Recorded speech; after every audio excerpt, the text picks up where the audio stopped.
was the Iron Lady, the first woman Prime Minister of the UK. She was in office May 4th, 1979 to November 28th, 1990.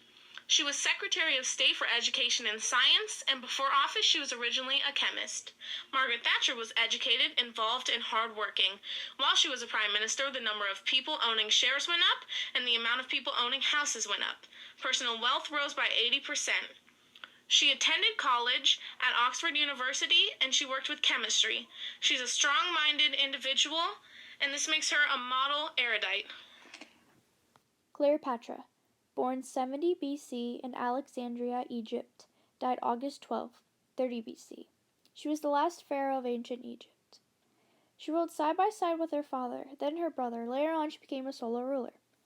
She became queen at the age of 18 with a striking personality and a sharp intelligence. She knew 8 different types of languages, and her first language was Greek. She dealt with political issues by not wanting to have relations with the Roman Republic. She also fought to have her power by being exiled by her brother. She was looked by the people as a goddess, and represented herself as Iris, the goddess of motherhood, righteousness, and justice. Of my faction being erudite, Cleopatra was a very well-educated person. She grew up studying and memorizing literary work about history, religion, philosophy. She also studied public speaking, math, music, astronomy, and geometry, which she used a lot when she was queen. She originated an army. She controlled a country with responsibilities and value. She secured Egypt's economy and a huge supporter of the arts. Murasaki Shikabue. Murasaki Shikabue lived from 973 till 1014 and lived in Hyonkyo, Japan.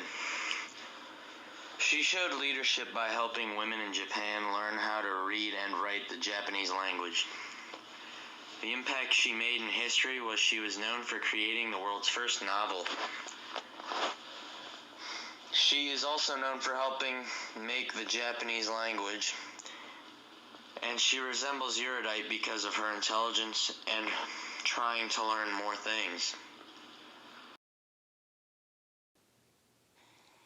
Gongqiu, better known as Confucius, was born in 551 BC in China. His teachings were focused on creating ethical models of family and public interactions. His work had set many new educational standards for his time. Even after his death in 479 BC, a new imperial philosophy arose in China heavily based off the work of Confucius. This philosophy was respectively named Confucianism.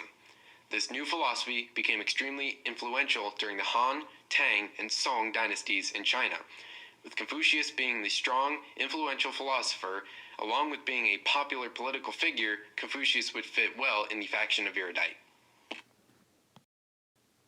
Martin Luther King Jr., born January 15, 1929, died April 4, 1968. He was an American Baptist minister, activist, humanitarian leader in the African American civil rights movement. He is best known for his role in the advancement of civil rights using nonviolent civil disobedience based on his Christian beliefs. He led the 1955 Montgomery bus boycott and helped found the Southern Christian Leadership Conference, SCLC, in 1957, serving as its first president.